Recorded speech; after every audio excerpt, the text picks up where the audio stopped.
എല്ലാവർക്കും നമസ്കാരം. എല്ലാവരും സുഖമായിരിക്കുമെന്ന് വിശ്വസിക്കുന്നു. ഈ ചാനലിൽ ഞാൻ ദ സീക്രട്ട് എന്ന പുസ്തകത്തിൻ്റെ മലയാള വിവർത്തനമാണ് വായിക്കുന്നത്. അത് കേൾക്കാൻ ഇഷ്ടമുള്ള എല്ലാവർക്കും എൻ്റെ ചാനലിലേക്ക് സ്വാഗതം. ഇപ്പോൾ ഇതിൻ്റെ 9ാമത്തെ ചാപ്റ്ററായ നിങ്ങൾക്കുള്ള രഹസ്യം ആണ് വായിച്ചുകൊണ്ടിരിക്കുന്നത്. ശക്തിയുടെ യഥാർത്ഥ രഹസ്യം ആ ശക്തിയെക്കുറിച്ചുള്ള ബോധം തന്നെയാണ്. ചാൾസ് ഹാനലിൻ്റെ വാക്കുകളാണ് മേൽ പറഞ്ഞത്.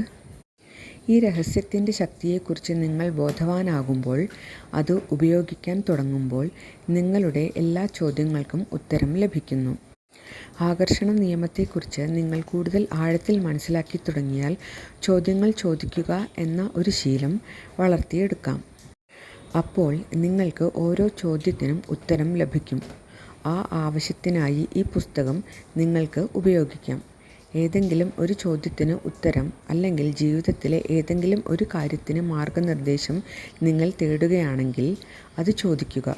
നിങ്ങൾക്കത് കിട്ടും എന്ന് വിശ്വസിക്കുക. എന്നിട്ട് ഈ പുസ്തകത്തിലെ ഏതെങ്കിലും ഒരു പേജ് തുറക്കുക. നിങ്ങൾ തുറക്കുന്ന ആ പേജിൽ നിങ്ങളുടെ ചോദ്യത്തിന് ഉത്തരം, നിങ്ങൾ തേടുന്ന മാർഗനിർദ്ദേശം നിങ്ങൾക്ക് കാണാം. സത്യത്തിൽ ഈ പ്രപഞ്ചം നിങ്ങളുടെ ജീവിതത്തിലുടനീളം നിങ്ങൾക്ക് ഉത്തരങ്ങൾ തന്നുകൊണ്ടിരിക്കുന്നുണ്ടായിരുന്നു. പക്ഷേ അതിനെക്കുറിച്ചുള്ള ബോധം ഇല്ലാതിരുന്നതിനാൽ നിങ്ങൾക്ക് അവ സ്വീകരിക്കാൻ കഴിഞ്ഞില്ല. നിങ്ങളുടെ ചുറ്റുമുള്ള എല്ലാത്തിനെക്കുറിച്ചും ബോധം ഉണ്ടാവണം. കാരണം ഓരോ നിമിഷവും നിങ്ങളുടെ ചോദ്യങ്ങൾക്ക് ഉത്തരങ്ങൾ വന്നുകൊണ്ടിരിക്കുകയാണ്. ആ ഉത്തരങ്ങൾ നിങ്ങളിലേക്ക് എത്താൻ എണ്ണമറ്റ വഴികൾ ഉണ്ട്. പത്രത്തിൽ നിങ്ങളുടെ ശ്രദ്ധ ആകർഷിക്കുന്ന ഒരു തലവാചകത്തിലൂടെ ആവാം, മറ്റാരോ സംസാരിക്കുന്നത് കേൾക്കാൻ ഇടയാവുന്നതിലൂടെ ആവാം, റേഡിയോയിൽ കേൾക്കുന്ന ഒരു ഗാനത്തിലൂടെയാവാം, അതുവഴി കടന്നു പോകുന്ന ഒരു വാഹനത്തിൽ കണ്ട ഒരു പരസ്യത്തിലൂടെയാവാം, അല്ലെങ്കിൽ പെട്ടെന്നുണ്ടാവുന്ന ഒരു പ്രചോദനത്തിലൂടെയും ആവാം. ഓർമ്മിക്കാൻ ഓർമ്മിക്കുക, ബോധത്തോടെ ഇരിക്കുക.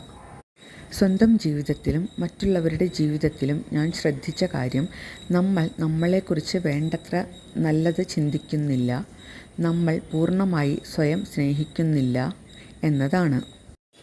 നമ്മൾ സ്വയം സ്നേഹിക്കാതിരുന്നാൽ നമ്മൾ ആഗ്രഹിക്കുന്ന കാര്യങ്ങൾ നമ്മളിലേക്ക് എത്തിച്ചേരില്ല. സ്വയം സ്നേഹിക്കാതിരിക്കുമ്പോൾ വാസ്തവത്തിൽ നമ്മൾ അവയെ നമ്മിൽ നിന്ന് തള്ളി അകറ്റുകയാണ്. നമ്മൾ ആഗ്രഹിക്കുന്നതെല്ലാം, അതെന്തുമാവട്ടെ, പ്രചോദനം സ്നേഹമാണ്. ഇന്നത്തെ വായന ഞാനിവിടെ നിർത്തുകയാണ്. എൻ്റെ ചാനൽ സബ്സ്ക്രൈബ് ചെയ്യാതെ കാണുന്നവരുണ്ടെങ്കിൽ ഒന്ന് സബ്സ്ക്രൈബ് ചെയ്യണേ. ഈ വീഡിയോയ്ക്ക് ഒരു ലൈക്കും തരണേ. താങ്ക്